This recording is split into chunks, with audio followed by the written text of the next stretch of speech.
The rattling cough that pierced the midnight silence sent Emma Moreland bolt upright in her bed, heart hammering against her ribs. It wasn't the first time her 6-year-old son's illness had woken her, but something about tonight's episode sounded worse, much worse. In the 3 years since her husband's death, Emma had faced countless challenges alone on their small homestead outside Panamint, California, but nothing terrified her like the sound of Tommy struggling to breathe. California's Panamint Valley, 1876, was no place for a widow with a sick child and limited resources. As Emma lit the oil lamp with trembling hands, the golden light revealed Tommy's flushed face and sweat-dampened hair. His small chest heaved with each labored breath, and when he opened his eyes, they were glassy with fever. "Mama," he whispered, his voice barely audible. "My chest hurts bad." Emma pressed her palm to his forehead, recoiling at the heat radiating from his skin. The fever that had started as a mild concern 2 days ago had transformed into something dangerous. She knew enough about illness to recognize pneumonia when she saw it the same disease that had claimed her sister's life years before. "I'm here, sweetheart," she soothed, trying to mask the panic in her voice. "I'm going to get you help." Dawn hadn't yet broken when Emma hitched her horse to the small wagon. Tommy, wrapped in layers of blankets, whimpered softly as she placed him in the back, cushioning him as best she could for the bumpy ride ahead. The journey into Panamint would take nearly 2 hours, but Emma knew Dr. Harmon was their only hope. Though the physician's reputation for being difficult preceded him, surely he wouldn't turn away a desperately ill child.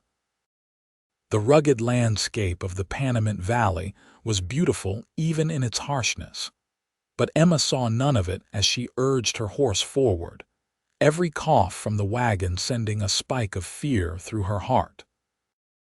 When the collection of wooden buildings that made up the small mining town finally appeared on the horizon, Emma nearly wept with relief. Panamint had sprung up around the silver mines that dotted the nearby mountains. The town had grown quickly, attracting miners, merchants, and those looking to make their fortune. Emma had moved there with her late husband James 3 years prior, drawn by promises of fertile land and new beginnings. Now, as she guided her wagon down the town's main street, she felt the curious stares of early risers watching her progress. Dr. Harmon's office stood at the far end of town, a 2-story building with peeling white paint and a weathered sign. Emma didn't wait for the wagon to fully stop before leaping down, rushing around to gather Tommy in her arms. His weight, lighter than it should be, made her heart ache as she carried him up the steps and kicked at the door with her boot. "Dr. Harmon," she called out, kicking again when no answer came. "Dr. Harmon, please. It's an emergency." The door swung open to reveal a middle-aged man with thinning hair and spectacles perched on the end of his nose. He wore a wrinkled shirt with the sleeves rolled up, and his expression darkened when he saw Emma on his doorstep. "Mrs. Moreland," he said, his tone decidedly cool. "It's barely 7 in the morning. My son," Emma gasped, shifting Tommy in her arms. "He's burning with fever and can't breathe properly. I think it's pneumonia." Dr. Harmon's gaze flicked briefly to Tommy, then back to Emma's face. "Bring him inside." Relief flooded through her as she followed the doctor into his examination room, gently laying Tommy on the table. "Doctor." Harmon's cursory examination was brief, too brief. Emma thought with growing unease. He barely listened to Tommy's chest before stepping back. "Your boy has a bad case of pneumonia, sure enough," Dr. Harmon confirmed, but made no move to retrieve medicines or supplies. "Going to need special medicines, expensive ones." "I can pay," Emma said quickly, reaching for the small pouch tied at her waist. "I brought everything I have." When she emptied the contents onto the doctor's desk, the meager collection of coins seemed to shrink under his disapproving stare. "Doctor." Harmon picked through them, counting, then pushed them back toward her with a dismissive gesture.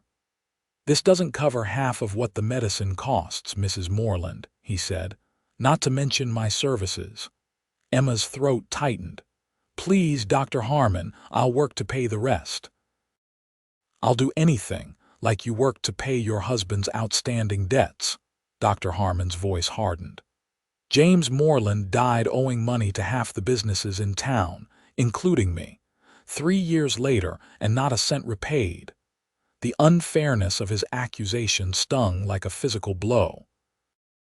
"I've been trying," Emma said, her voice breaking. "The farm barely produces enough to keep us fed. This year's crops will be better. I can pay you then." Dr. Harmon shook his head. "I've heard those promises before. I run a business, Mrs. Moreland, not a charity." He gestured toward the door. "There's nothing I can do for you today." Emma stared at him in disbelief. "You're refusing to treat my child. He could die. I suggest you try home remedies. Mustard plasters, steam treatments, or perhaps take him to the mission in Ridgecrest, though that's quite a journey in his condition." The doctor's voice remained clinical, detached. "Good day, Mrs. Moreland." Tears of rage and desperation blurred Emma's vision as she gathered Tommy back into her arms. "What kind of doctor turns away a dying child?" she asked, her voice barely above a whisper. "Doctor." Harmon didn't answer, merely holding the door open as Emma carried her son back out into the morning sun. The eyes of townspeople followed her as she carefully placed Tommy in the wagon, his breathing growing more labored by the minute. Some looked on with pity, others with curiosity, but no one stepped forward to help. No one except the tall, lean figure who had been leading his horse to the livery stable across the street. He changed direction, approaching the wagon with long, purposeful strides. Emma tensed, preparing to defend herself and Tommy from whatever new trouble approached. "Madam," the man said, removing his hat to reveal sun-streaked brown hair. His face was tanned from the elements, with lines at the corners of clear blue eyes that suggested both laughter and hardship. "Forgive me for overhearing, but your boy needs help." Emma regarded him warily. He was dressed like a cowboy, worn leather chaps over denim pants, a faded blue shirt, and a bandana tied loosely around his neck. A gun belt hung at his hip, but his manner seemed unthreatening. "Doctor." "Harmon won't treat him," Emma said, unable to keep the bitterness from her voice. "My son has pneumonia and I don't have enough money to pay." The stranger's gaze moved to Tommy, whose rasping breaths punctuated the morning air. "What's your boy's name?" "Tommy. He's 6. The man's expression softened. "And your Mrs. Moreland?" "Emma Moreland." She wrapped her arms protectively around herself. "Look, Mr. Nathaniel Lawson," he supplied. "Most folks call me Nate." "Mr. Lawson, I appreciate your concern, but unless you have medical training or know where I can get medicine for pneumonia without money, there's nothing you can do." Nate Lawson studied her for a moment, then looked back at Dr. Harmon's office. "The doctor mentioned special medicine." "You know what kind?" Emma shook her head. "He didn't say. Something expensive, apparently." Nate's brow furrowed in thought. "There's a settlement about 3 days' ride from here, has a doctor trained back east who keeps all sorts of medicines." He glanced at Tommy again, then back to Emma. "I could go." Emma stared at him, searching his face for signs of deception or ulterior motives. "Why would you do that? You don't know us." A ghost of a smile touched his lips. "Madam, where I come from, you don't need a reason to help a child in need." Before Emma could respond, Tommy began coughing violently, his small body convulsing with the effort. Emma rushed to his side, lifting him to ease his breathing. When the coughing subsided, a thin trickle of blood stained his lips. Nate's expression grew grave. He doesn't have 3 days to wait, though. No, Emma agreed, her voice hollow with fear. He doesn't. Nate nodded once, decision made. I'll ride to your homestead with you. My friend Jacob is staying at the saloon. He's good with home remedies. We'll do what we can for Tommy while I figure out how to get that medicine faster. Emma hesitated, years of self-reliance making it difficult to accept help from a stranger. But as Tommy wheezed in her arms, she realized pride had no place in a mother's fight for her child's life. "Thank you, Mr. Lawson," she said quietly. "My homestead is about 2 hours northeast of town. I'll get my friend and meet you back here in 15 minutes, Nate promised, already striding toward the saloon. True to his word, Nate returned quickly, accompanied by an older man with a gray-streaked beard. Jacob Davies, as he introduced himself, had been a field medic during the war and carried a small case of supplies. They followed Emma's wagon back to her homestead, a modest cabin with a small barn and fenced garden plot nestled against the foothills. The next hours passed in a blur as Jacob tended to Tommy, applying poultices to his chest and brewing herbal teas to ease his breathing. Emma watched anxiously as the older man worked, grateful for his gentle manner with her son. "The boy's fighting hard," Jacob told her as the afternoon waned. "These remedies might help some, but he needs real medicine." Emma nodded, her eyes burning with exhaustion and unshed tears. Outside, she found Nate checking her well and woodpile, having already fed and watered the livestock. "Mr. Lawson," she called, approaching him. "Jacob says the remedies aren't enough." Nate straightened, wiping his hands on his pants. "I've been thinking on that. The settlement I mentioned, Angels Creek, has a doctor named Ellis who trained at a proper medical school back east. He'd have what Tommy needs. But you said it's 3 days away. By the regular trail, yes, but I know these mountains."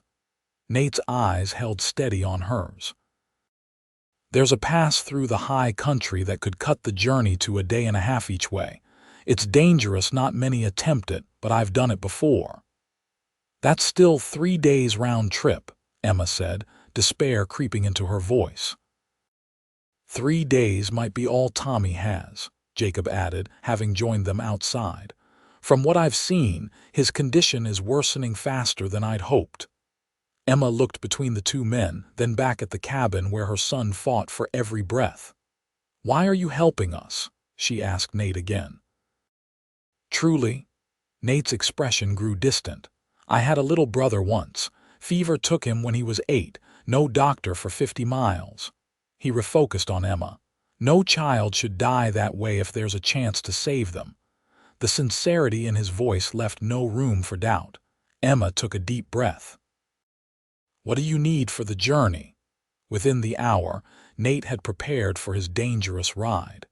He would travel light, taking only what was necessary to move fast through the mountain passes. Emma provided him with a letter to Dr. Ellis explaining Tommy's symptoms, and a small gold locket, the only valuable she had left from her mother. "It should cover the cost of the medicine," she said, pressing it into Nate's hand. "Please tell Dr. Ellis I'll find a way to pay any difference." Nate pocketed the locket with a nod. "Jacob will stay with you and Tommy. He knows what to do until I return." As Nate mounted his horse, Emma reached up to touch his arm. "Thank you," she said simply. Words seemed inadequate for the risk he was taking, but they were all she had to offer. 3 days, Nate promised. "I'll be back in 3 days." Emma watched him ride away, a lone figure soon swallowed by the vastness of the landscape. With a silent prayer, she turned back to the cabin where her son's life hung in the balance. The first night was the hardest. Tommy's fever spiked shortly after sunset, his small body burning with heat despite the cool cloths Emma continuously applied. Jacob stayed awake with her, brewing more teas and mixing a paste of herbs that seemed to ease Tommy's coughing slightly. "Tell me about your boy," Jacob said during the quiet hours of the night, clearly trying to keep Emma's mind occupied. So she did. She told him about Tommy's boundless curiosity, his love of animals, and his infectious laugh. How he would sit for hours with a book, sounding out words beyond his years. How much he resembled his father in both appearance and spirit. "James, my husband, died in a mining accident 3 years ago," Emma explained, gently stroking Tommy's hair. "Tommy was just 3 then. Sometimes I worry he'll forget his father entirely." "Children remember more than we think," Jacob said kindly, "especially the important things." By morning, Tommy's condition had neither improved nor worsened, a small victory that Emma clung to desperately. Jacob taught her how to make the herbal remedies himself, showing her the proper measurements and techniques. "You've got a natural hand for it," he observed as Emma prepared a fresh poultice. "Steady and precise." Emma managed a tired smile. "I've always enjoyed working with plants. My garden's small but thriving." "Notice that," Jacob nodded. "Good variety of medicinals out there, too. Smart planting." As the second day dawned, Emma found herself constantly glancing toward the mountains, though she knew Nate couldn't possibly return so soon. Even if he'd reached Angel's Creek in record time, he would only just be starting the return journey.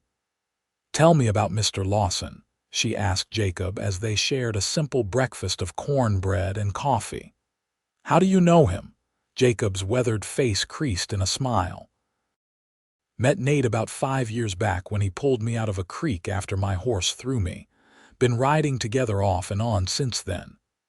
He took a thoughtful sip of coffee. "He's a good man.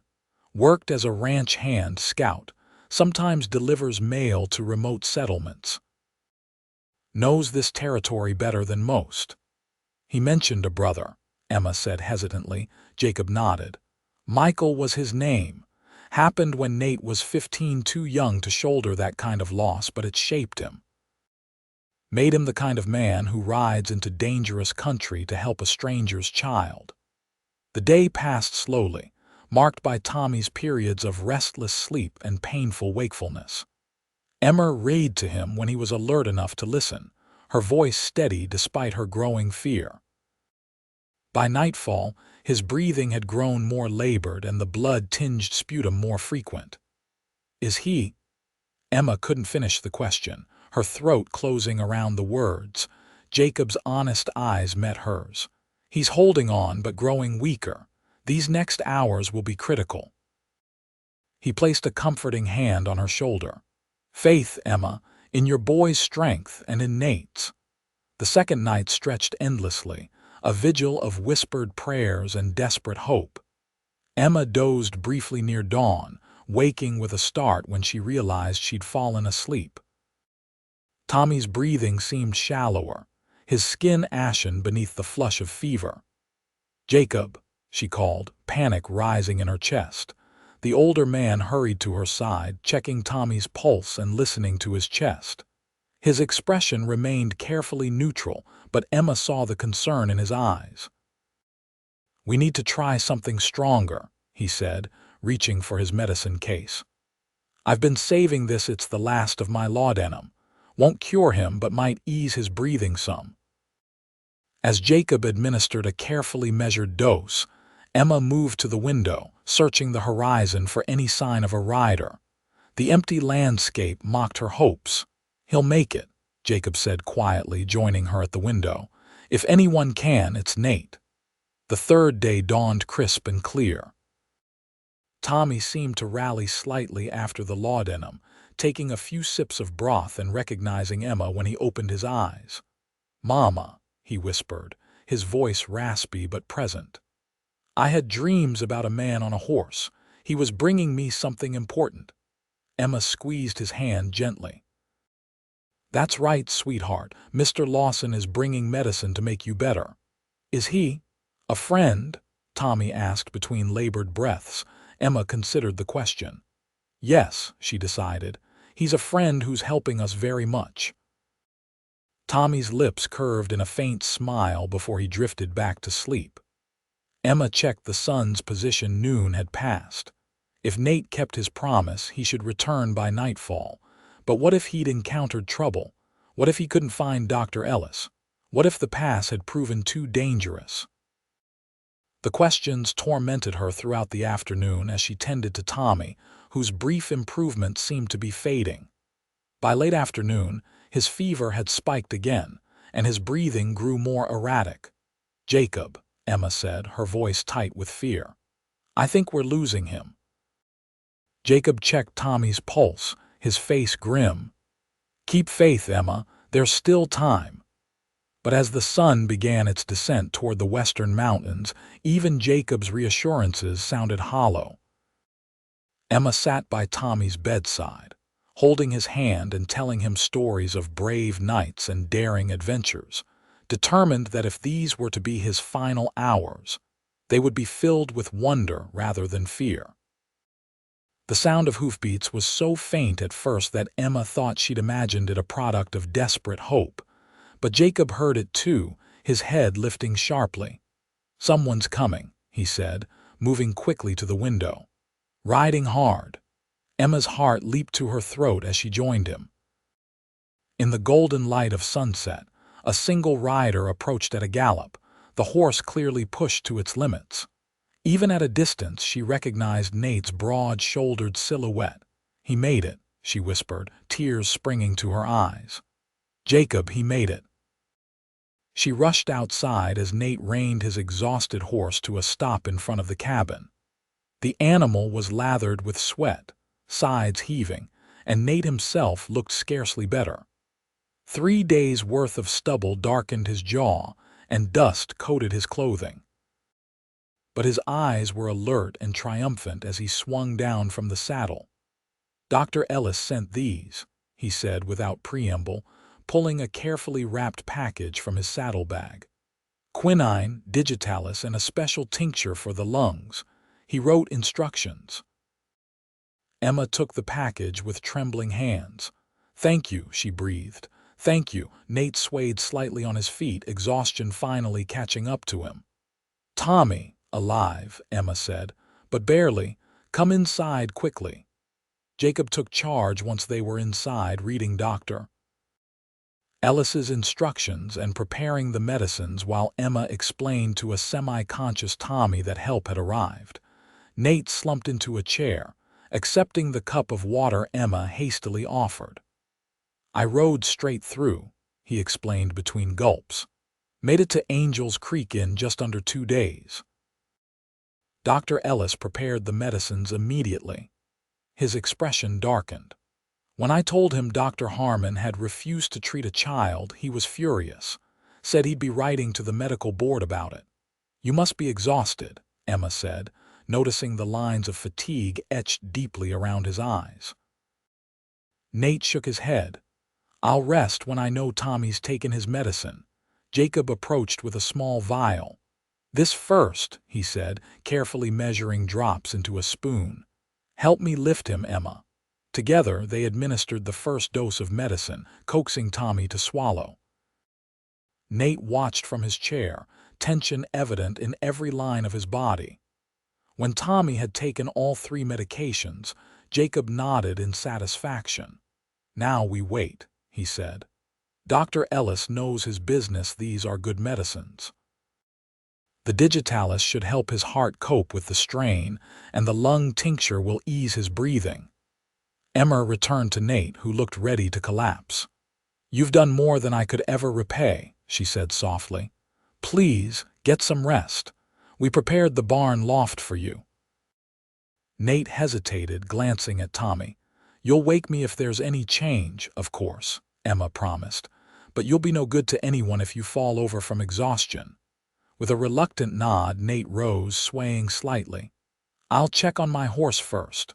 "Already taken care of," Jacob assured him. "That animal deserves a medal and about a week's rest." A faint smile touched Nate's lips, just like his rider. He turned to Emma. "Call me, for anything." After Nate had gone to the barn, Emma returned to Tommy's bedside, her heart lighter than it had been in days. Already his breathing seemed less labored, though that might have been wishful thinking on her part. "Rest now," Jacob advised her. "I'll watch Tommy for a few hours. You need sleep too." Too exhausted to argue, Emma curled up in the small trundle bed beside Tommy's, falling into the first deep sleep she'd had since his illness began. She woke to sunlight streaming through the window, and the unfamiliar sound of Tommy's voice stronger than it had been in days.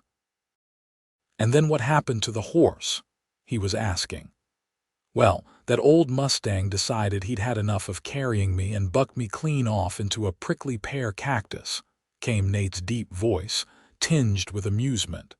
"Took Jacob an hour to pull all the spines out of my backside." Tommy's weak giggle was the sweetest sound Emma had ever heard. She sat up quickly, finding Nate seated beside Tommy's bed, the boy's color noticeably improved. "Tommy," she exclaimed, moving to feel his forehead. The raging fever had subsided to a mild warmth. "How do you feel, sweetheart?" "Better, Mama," Tommy said. "Mr. Nate's been telling me cowboy stories." "Mr. Nate should be resting," Emma said pointedly, though she couldn't keep the smile from her face. Nate shrugged, looking remarkably recovered himself after just a few hours' sleep. "Couldn't stay away knowing the medicine was working. Jacob says his breathing's improved considerably." "The medicines need to continue for at least a week," Jacob added, entering with a tray of breakfast. "Dr. Ellis was very specific about that, but the worst danger has passed." Emma sat on the edge of Tommy's bed, overcome with gratitude as she watched her son take a small spoonful of porridge, his first real food in days. "I don't know how to thank you both," she said, her voice catching. "No thanks needed," Jacob said kindly. "Just glad the boy's on the mend." Nate nodded agreement, though his eyes lingered on Emma with an expression she couldn't quite decipher. "I should see to my horse," he said, rising. "And then I'd like to fix that loose board on your front step. Noticed it coming in last night." Over the next few days, Tommy's improvement was nothing short of miraculous. By the end of the week, he was sitting up in bed, color returned to his cheeks, appetite restored. Jacob pronounced him officially out of danger, though he cautioned that full recovery would take time. During those same days, Nate made himself indispensable around the homestead. He repaired the loose step, then moved on to fix the leaking roof, the broken fence around the garden, and the faulty door on the chicken coop. Each morning, Emma would emerge to find him already at work on some new project, whistling softly as he hammered or sawed. "You don't have to do all this," she told him on the 5th day, bringing him a cup of coffee as he split wood for her depleted woodpile. Nate paused, wiping sweat from his brow. "I know," he said simply, "but your winter's coming, and these things needed doing." Emma studied him in the morning light. With proper rest and regular meals, Nate looked younger, the hard lines of exhaustion replaced by an easy vitality that suited him. She'd learned more about him in these days, how he'd worked his way west after his parents died. His skill with horses, his surprising knowledge of literature that he attributed to a schoolteacher mother who insisted education mattered even on the frontier. "Jacob tells me you're planning to leave tomorrow," she said, trying to keep her voice neutral. Nate nodded, setting down the axe. "He's got family waiting in Sacramento, and I've got a job lined up at the Carson Ranch near Bishop." "I see," Emma said, an unexpected pang of disappointment catching her off guard. "Well, I'm sure Tommy will want to say a proper goodbye. He's grown quite attached to you." "And I to him," Nate replied, his blue eyes meeting hers with an intensity that made her heartbeat quicken. "He's a remarkable boy, takes after his mother that way." The compliment brought warmth to Emma's cheeks. "I never did ask if you have a family waiting somewhere, Mr. Lawson." "Nate," he corrected gently. And no family, no permanent home either, just me and whatever work comes along. Sounds lonely, Emma observed. A slight smile touched his lips. It has been, he agreed. Until recently. The implication hung in the air between them, unspoken but undeniable. Emma found herself drawn to this man in a way she hadn't expected, not just gratitude for saving Tommy, but a deeper appreciation for his quiet strength and unfailing kindness. "Mama," Tommy's voice called from the cabin. "Can Mr. Nate teach me to whittle today?" He promised. The moment broke as Emma stepped back. "Duty calls," she said with a smile. "Don't let me keep you from your promises." That evening, after Tommy had fallen asleep, Emma joined Nate on the small porch. Jacob had retired early, claiming he needed rest for the journey ahead, though Emma suspected he was giving them time alone. "It's a beautiful night," she said, settling into the chair beside Nate's. The stars shone brilliantly in the clear desert sky, and a gentle breeze carried the scent of sage. "It is," Nate agreed. After a moment of comfortable silence, he added, "I've been thinking about what happens next." "For Tommy and me, you mean?" "For all of us," Nate clarified. "Emma, I can't help but worry about you two out here alone. Winter's coming. The farm needs work and doctor." Harmon's animosity could be dangerous if Tommy falls ill again. The concerns were valid, ones that had kept Emma awake many nights. "We've managed so far," she said, though without conviction. "You have," Nate acknowledged. "But at what cost? I see how hard you work, Emma." From dawn till well after dusk, with no time to rest or plan ahead. "What choice do I have?" Emma asked, a hint of defensiveness creeping into her tone. "This is our home. I promised James I'd keep it for Tommy." Nate turned to face her, his expression earnest in the moonlight. "What if there was another option? The Carson Ranch job, it comes with housing. Good housing with a school nearby for Tommy. They need a housekeeper too, and the pay is fair." Emma stared at him, understanding dawning. "You're suggesting we come with you? If you wanted to," Nate said carefully. "You could keep the homestead, just let it rest for a season or two while you build up some savings. Then decide what's best." The offer was tempting, more tempting than Emma wanted to admit. A stable income, proper schooling for Tommy, and the security of not facing every crisis alone. "And where would you be in all this?" she asked quietly. Nate's gaze held steady. "Wherever you wanted me to be, Emma." The simple honesty of his answer took her breath away. Here was a man offering not just practical help, but something she'd thought lost forever. Companionship, support, perhaps even love. "I hardly know you," she whispered, though the words felt false even as she spoke them. In crisis, people revealed their true nature, and Nate Lawson had shown his beyond any doubt. "You know what matters," he replied, "and I know enough about you to be certain of what I'm feeling." He reached for her hand, his touch gentle but sure. "I'm not asking for promises, Emma. Just a chance to see if there might be something worth building between us." Emma looked out at the starlit landscape, the land she'd fought so hard to maintain. Was she holding on to it out of love or out of fear of change? And what of Tommy? The joy in his eyes when Nate taught him to whittle or told him stories that was something money couldn't buy. "I need time to think," she said finally. "This isn't just my decision. Tommy has to be considered too." Nate nodded, his thumb tracing a gentle pattern on the back of her hand. "Of course. The job doesn't start for another 2 weeks. I could stay on a bit longer, help get things in order here while you decide." Relief flooded through Emma. "I'd like that," she admitted, "and I think Tommy would too."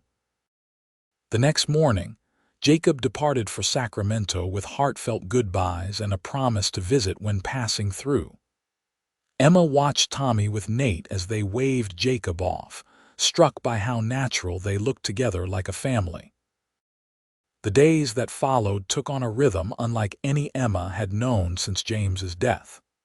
Mornings began with shared breakfast and chores, Nate teaching Tommy how to feed the animals and check the fences. Afternoons often found them working in the garden together, or with Nate showing Tommy basic riding skills on his now rested horse. Emma watched their growing bond with a mixture of joy and caution. Tommy needed a male figure in his life, but she wouldn't allow him to be hurt if Nate eventually moved on. Yet as each day passed, Nate's steady presence and evident care for both of them chipped away at her reservations. One evening after Tommy had gone to bed, Nate and Emma sat by the fire, discussing plans for the small orchard he wanted to help plant before winter. "Apple trees take years to mature," Emma pointed out. "If we decide to go to Carson's ranch, all that work would be for nothing." "Not nothing," Nate countered. "Fruit trees increase a property's value. And besides," he added with a soft smile, "some things are worth planting even if you're not there to see them bear fruit." The sentiment struck Emma deeply. Wasn't that what parenthood was, planting seeds for a future you might not fully witness? And wasn't that what Nate was offering, a chance to plant new possibilities for all of them? "I think I'd like to see the Carson Ranch," she said suddenly, decision crystallizing. "Before we decide." Nate's face brightened. "We could ride out there tomorrow if Tommy's strong enough. It's only a few hours away." "He's been asking to go somewhere anywhere for days," Emma laughed. "I think he's fully recovered from being bedridden."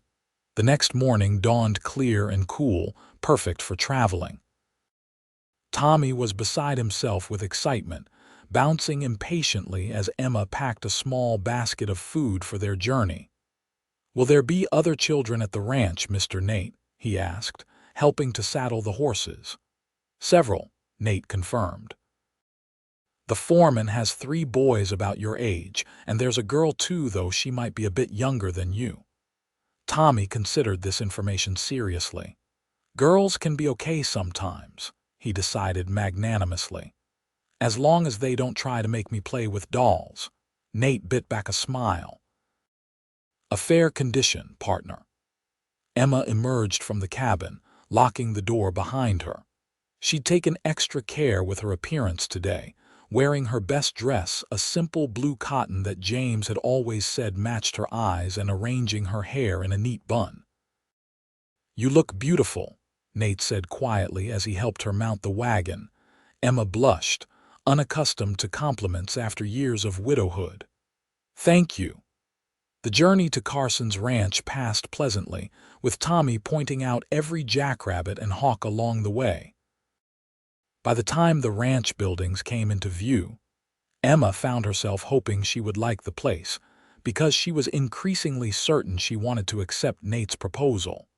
Carson's ranch sprawled across a verdant valley, impressive in its size and orderly appearance. The main house was a substantial 2-story structure, with several smaller homes nearby and extensive stables and barns beyond. Fields of alfalfa stretched to the east, while cattle grazed on the hillsides. "Mr. Carson built this place from nothing 20 years ago," Nate explained as they approached. "Started with 100 acres and 10 cows. Now it's one of the largest ranches in the territory." They were met in the yard by a stocky, gray-haired man with a weathered face and keen eyes. Frank Carson welcomed them warmly, particularly Tommy, who he declared had the look of a natural horseman. "Nate here tells me you're considering joining us," Carson said to Emma as they toured the property. "We'd be glad to have you. The housekeeper's cottage has been empty since Mrs. Peterson moved to be with her daughter last spring. 2 bedrooms, solid roof, and a garden plot of your own if you want it." As Emma examined the cottage, clean, well-built, and far more comfortable than her struggling homestead, she felt a growing certainty. This could be a new beginning for her and Tommy, a chance to build security without the constant struggle against nature and circumstance. "What do you think, Tommy?" she asked as they inspected what would be his bedroom. "I like it," Tommy declared. especially the big tree outside for climbing. And Mr. Carson said I could help with the horses if I'm careful. And school, Emma prompted. Remember, you'd be going to a real school here. Tommy's expression grew thoughtful. Will you and Mr. Nate still teach me things too? I like learning from you. Of course, Emma assured him, touched by his concern. School is just one kind of learning. By the time they prepared to return to the homestead, Emma's decision was made. The Carson Ranch offered everything they needed: safety, community, opportunity. And Nate would be there, a steady presence as they adjusted to their new life. I think we'll take you up on your offer, Mr. Carson, she said as they prepared to depart. If you'll give us a week to pack up our homestead. Carson beamed, shaking her hand firmly.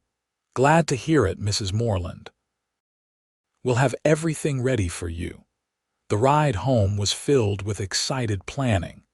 Tommy chattered about the horses and potential friends, while Nate described the work he'd be doing as ranch foreman's assistant. And you'll have time for your herbs and garden, he told Emma. Carson's wife is interested in your knowledge of medicinal plants, said the ranch could use someone with those skills. As they approached the homestead in the golden light of late afternoon, Emma felt a pang of nostalgia. This small cabin had been her refuge and prison both, the place where she'd learned her own strength and limitations. Having second thoughts, Nate asked perceptively as they unhitched the horses. Emma shook her head. Not about moving, just acknowledging what this place has meant to us.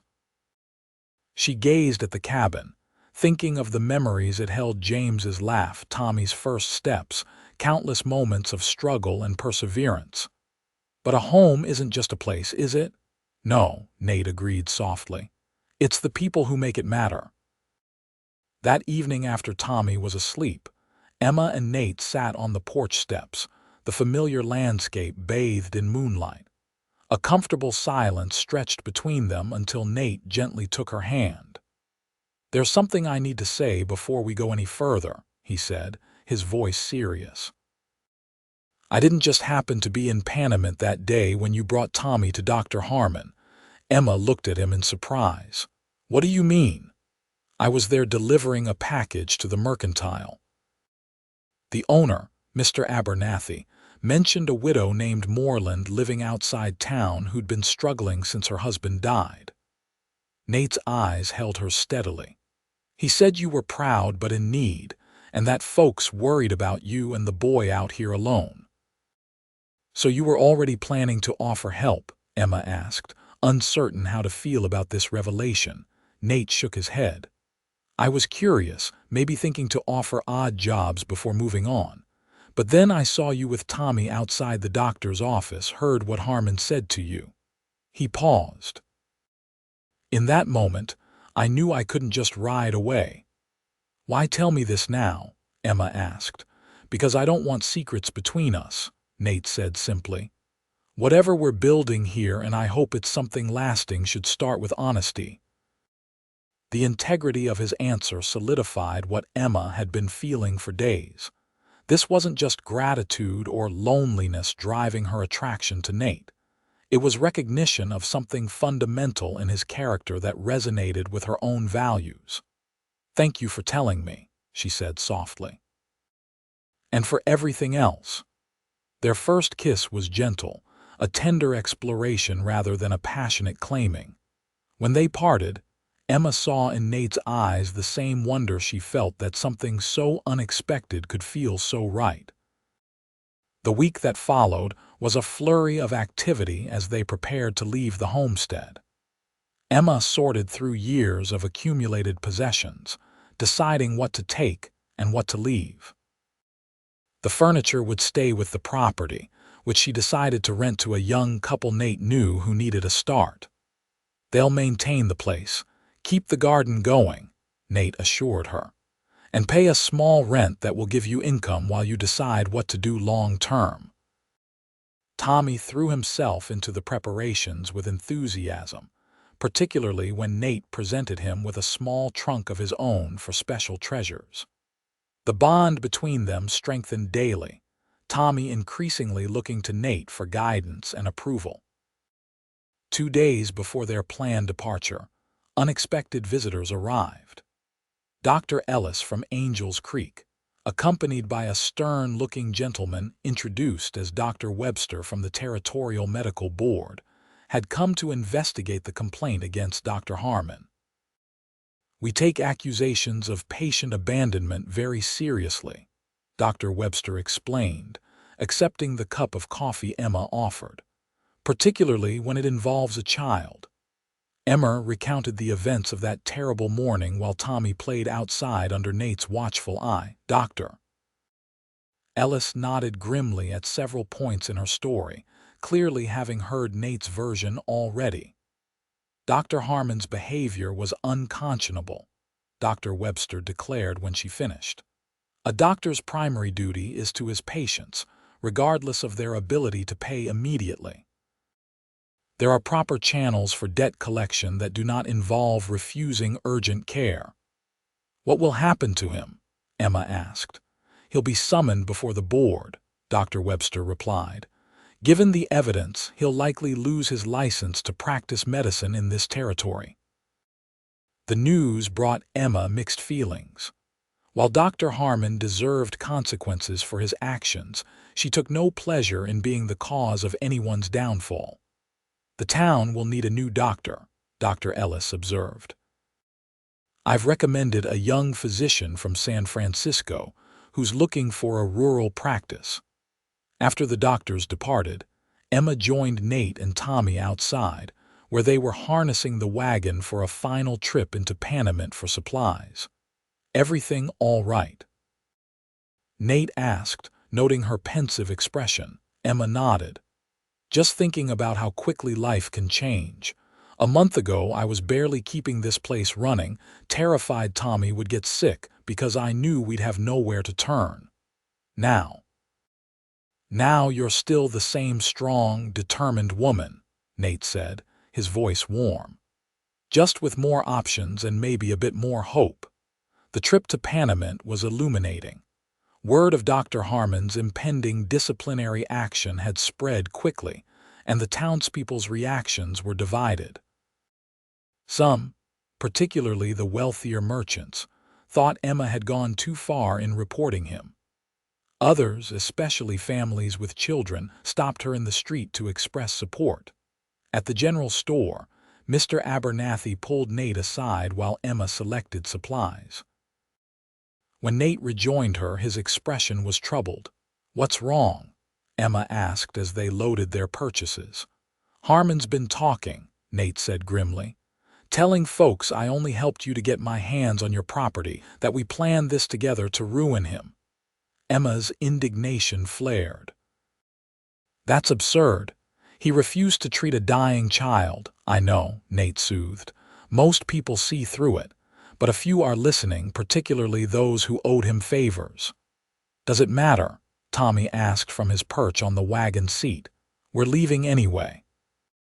Nate and Emma exchanged glances, both struck by the simple wisdom in the child's question. "You're right, Tommy," Nate said, ruffling the boy's hair. "It doesn't matter what Harmon says. What matters is that you're healthy now and we're starting something new together." That evening, as they finalized their packing, Emma found the small gold locket Dr. Ellis had returned to Nate, the one she'd sent to pay for Tommy's medicine. "I almost forgot," she said, holding it up. Dr. Ellis refused payment, said it was his professional duty to help. Nate looked up from the box he was nailing shut. "Keep it," he suggested.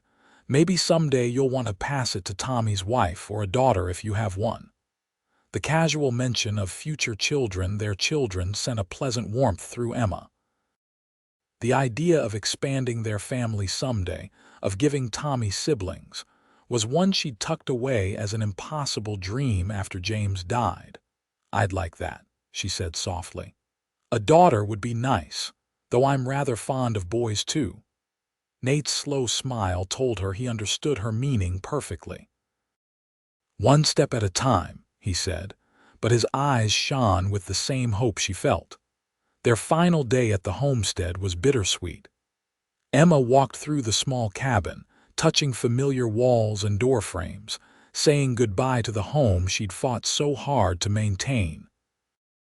Outside, Nate and Tommy loaded the last of their belongings onto the wagon, their voices carrying through the open windows. "Will we ever come back, Mr. Nate?" Tommy asked. "Sure we will," Nate replied. "This place is part of your history, Tommy. We'll visit and make sure the renters are taking good care of it. But the Carson Ranch is our home now." "It will be," Nate said. "Home is really about the people you love, though. Your mama and you're my home now, wherever we end up." Emma pressed a hand to her mouth, overcome by the simple declaration and the easy way Tommy accepted it. When she stepped outside, both turned to her with matching expressions of affection that made her heart swell. "Ready?" Nate asked gently. Emma nodded, taking one last look at the homestead before climbing onto the wagon seat. "Ready." The journey to Carson's ranch took on the quality of a pilgrimage, an ending and beginning wrapped together. As they traveled, Emma found herself sharing stories of her childhood in Ohio, of meeting James at a harvest dance, of her dreams for Tommy's future. Nate reciprocated with tales of his own youth in Missouri, his adventures as a young man traveling west, and how meeting Emma and Tommy had changed his perspective on what he wanted from life. "I always thought freedom meant not being tied down," he admitted as they made camp for the night. "Now I'm starting to think real freedom comes from having somewhere and someone to return to." They arrived at Carson's ranch the following afternoon to a warm welcome. The housekeeper's cottage had been cleaned and prepared, with fresh linens on the beds and a basket of food on the kitchen table. Mrs. Carson, a practical woman with a kind face, showed Emma around while Mr. Carson took Nate and Tommy to see the horses. "I hope you'll be happy here," Mrs. Carson said as they finished the tour. "We've needed someone with your spirit on this ranch. Too many men and not enough women with sense, if you ask me." Emma laughed, instantly liking the older woman. "I'm grateful for the opportunity." "Nate's a good man," Mrs. Carson added, her direct gaze assessing Emma. "Frank and I have known him for years. Never seen him look at anyone the way he looks at you." Emma's cheeks warmed. "It's all happened rather quickly." "Sometimes that's how the best things start," Mrs. Carson said wisely. "My Frank proposed 2 weeks after we met. Been together 30 years now." The first few weeks at Carson's ranch passed in a blur of adjustment and discovery. Tommy began school in the nearby town and thrived among his new classmates. Emma took to her duties as housekeeper with efficiency, while also establishing her own garden of medicinal herbs that quickly became a point of interest for the entire ranch. Nate, true to his word, remained a steady presence, respectful of Emma's need to establish herself independently while making his continued interest clear. They developed a routine of having supper together most evenings, sometimes joined by the Carsons or other ranch families, other times just the three of them in the cozy cottage. As autumn deepened toward winter, Emma realized she had found something she'd never expected: not just security or comfort, but genuine happiness. Tommy was flourishing, her own work was valued, and her feelings for Nate had grown from gratitude into something much deeper and more complex. The first snow of the season fell on a Sunday morning in late November. Emma woke to find Tommy already at the window, his face pressed against the glass in wonder. "Mama, look, everything's white." Indeed, a pristine blanket of snow covered the ranch, transforming the familiar landscape into something magical.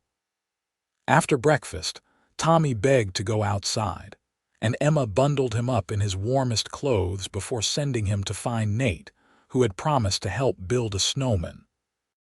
Through the kitchen window, Emma watched them work together, Nate patiently showing Tommy how to roll the perfect snowball, both of them laughing when it grew too heavy to push. The scene filled her with a contentment so profound, it almost hurt. This was what family should feel like. A knock at the door interrupted her reverie. Opening it, she found Nate and Tommy, red-cheeked and snow-covered. "We need more buttons for the snowman's face," Tommy announced, stamping his feet to shake off the snow. "And I thought we might convince you to join us," Nate added, his eyes twinkling. "It's a perfect day for a snow angel competition." Emma raised an eyebrow. "A competition? And who's the judge, Mr. Carson?" Tommy said importantly. "He says he's an expert at snow angels because he grew up in Minnesota." How could she resist such an invitation? Emma gathered her coat and gloves, found buttons for the snowman, and followed them out into the transformed world. For the next hour, the three of them played like children, making snow angels, building a fort, and finally engaging in a snowball fight that left them all breathless with laughter. As they returned to the cottage for hot chocolate, Emma caught Nate watching her with an expression of such tenderness it stopped her heart for a moment. In his eyes, she saw not just desire or affection, but a depth of feeling that matched her own growing certainty. That evening after Tommy went to bed, they sat before the fire, hands entwined, talking of the future in ways they hadn't before, specific, concrete plans rather than vague possibilities. "I've been saving," Nate said, tracing patterns on her palm.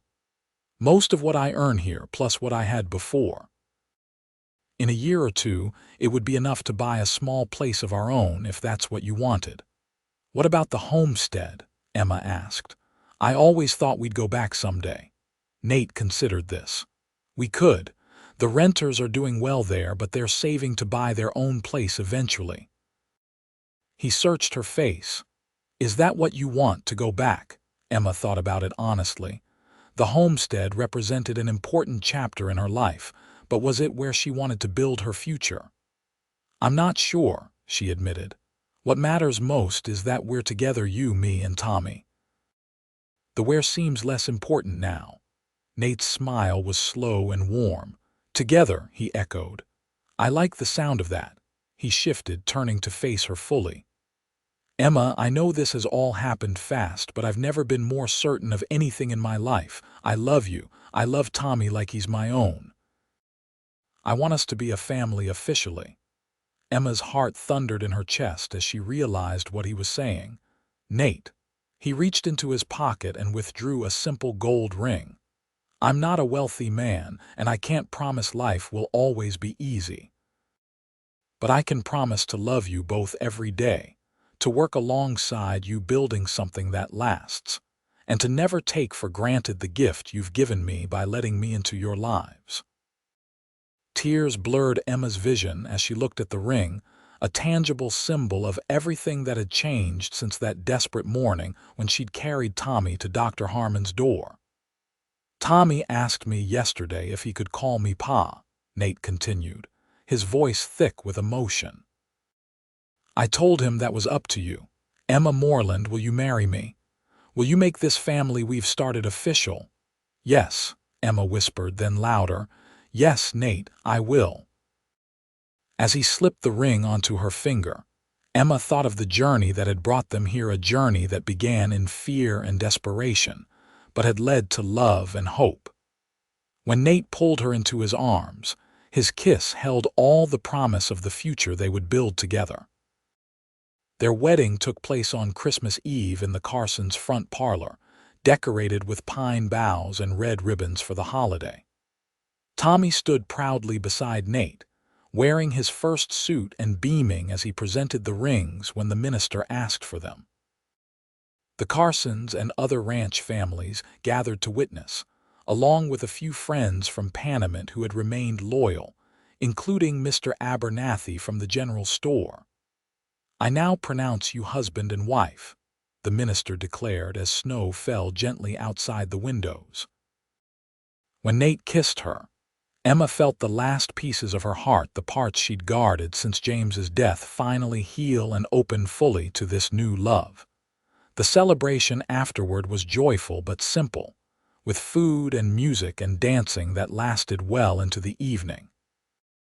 Tommy, allowed to stay up far past his usual bedtime, fell asleep on a sofa and was carried home to the cottage by Nate, who returned to claim his bride for their first dance as husband and wife. "Happy?" he asked as they swayed together, the fiddle player striking up a slow waltz. "Completely," Emma answered, resting her head against his chest. "I never thought I'd find this again." "Nor I," Nate admitted.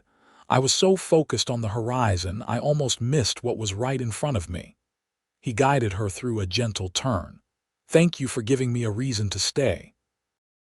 Later that night, after the guests had departed, and they'd returned to the cottage, their home now truly shared, Emma and Nate stood in the doorway of Tommy's room, watching their son sleep peacefully.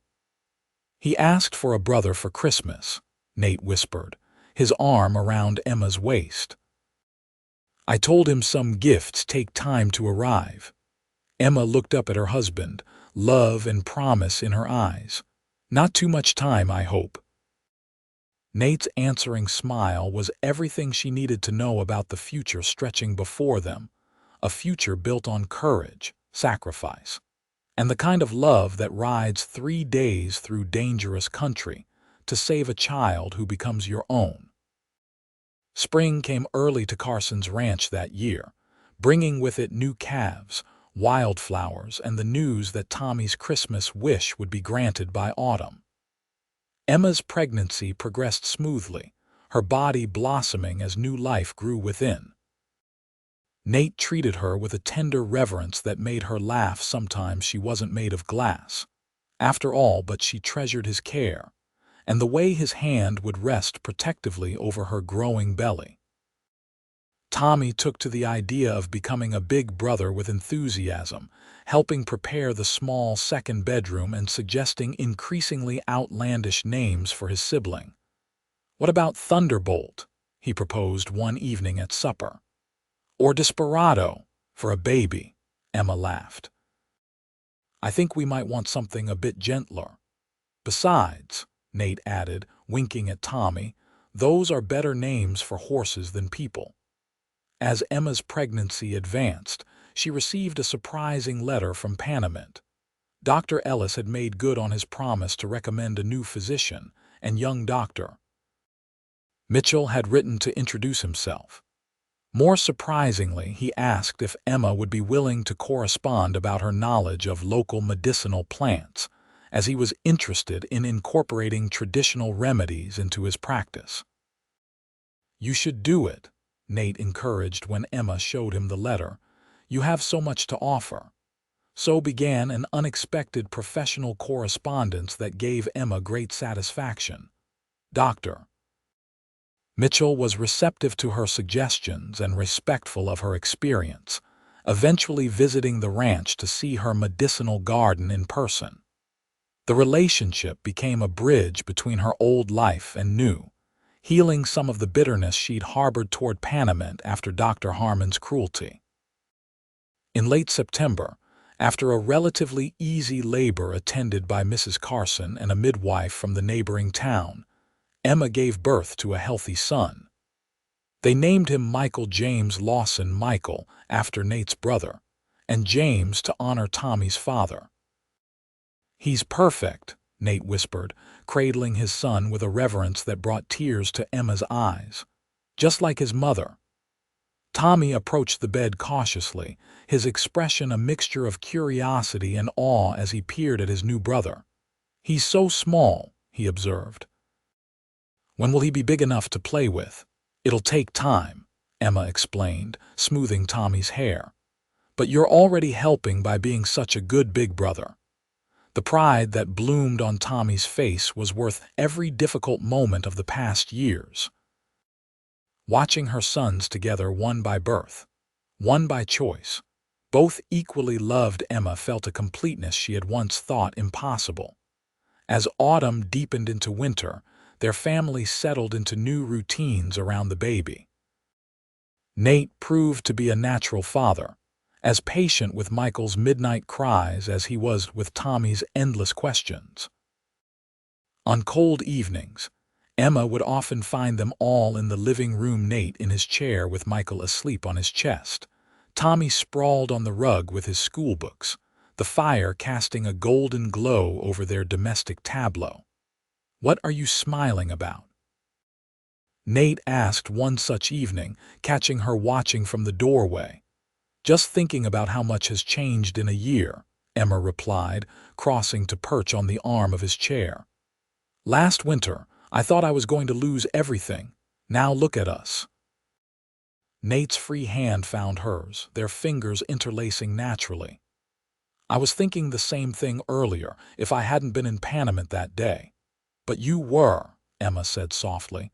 "You were exactly where you needed to be." The baby stirred, making tiny snuffling noises before settling back into sleep. Tommy looked up from his books, his expression thoughtful. "Pa," he said, the name still new enough to bring a smile to Nate's face each time he heard it.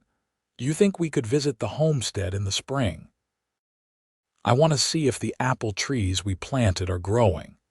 The question revealed how much Tommy had matured, thinking not just of the immediate but of growth and future harvests. Nate met Emma's eyes, seeking her feelings on the matter. "I think that's a wonderful idea," Emma said. "We should see what's happened there and introduce Michael to his first home." "First but not last," Nate added, his expression turning slightly mysterious. "I've been meaning to talk to you about something, actually." Later, after both boys were asleep, Nate shared his news. Mr. Carson was considering retirement in a few years and had approached Nate about taking over management of the ranch, with the possibility of purchasing a partnership stake. "It would mean putting down permanent roots here," Nate explained. "Building something that could be passed to the boys someday if they wanted it." The offer represented everything they'd hoped for: security, continuity, a legacy for their children. But Emma saw something else in Nate's eyes, a question he hadn't voiced. "You're worried about the homestead," she guessed. "About whether I still feel tied to it." Nate nodded. "It was your first home with Tommy, your connection to James. I'd understand if you wanted to keep that option open." Emma considered his words carefully. The homestead would always hold special meaning, but it represented a chapter that had closed. What lay before them now was the story they were writing together. "The homestead is part of our past," she said, taking his hands in hers. "But this ranch, what we're building here, that's our future. Our family's future." The relief in Nate's expression was palpable. "So you think we should accept Carson's offer?" "I think," Emma said with a smile, "that home is wherever we're together, and I rather like it here." Their visit to the homestead the following spring confirmed Emma's decision. The young couple renting the property had maintained it well, even expanding the garden and adding chickens. The apple trees Nate and Tommy had planted showed promising growth, their slender trunks reaching skyward with determination. Tommy ran through the familiar spaces with excitement, pointing out changes and remembering details Emma had forgotten. 6-month-old Michael observed everything from Nate's arms, his curious eyes taking in the place where his family's journey had begun. As they prepared to leave, Emma paused at the gate, looking back at the small cabin one last time. It had served its purpose in her life: shelter during grief, fortress during struggle, and ultimately the place where desperation had led to unexpected joy. "Ready to go home?" Nate asked, coming to stand beside her. Emma nodded, slipping her hand into his. "Yes," she said, "I'm ready." They rode back to Carson's ranch, to their future together. A family forged in crisis, but sustained by something far stronger. The love that had driven a cowboy to ride 3 days for a stranger's child, and the courage of a mother who had opened her heart to second chances. In the years that followed, Their family would grow again with the birth of a daughter, Elizabeth, who inherited her mother's determination and her father's kind eyes. Tommy would eventually take after Nate, becoming a skilled horseman and respected figure on the ranch. Michael would show an aptitude for medicine, studying under Dr. Mitchell before attending medical school in San Francisco. And through it all, Emma and Nate would remain the center, their partnership a testament to the truth they had discovered in the most unlikely circumstances that sometimes the darkest moments lead to the brightest futures, and the most unexpected journeys bring us exactly where we need to be.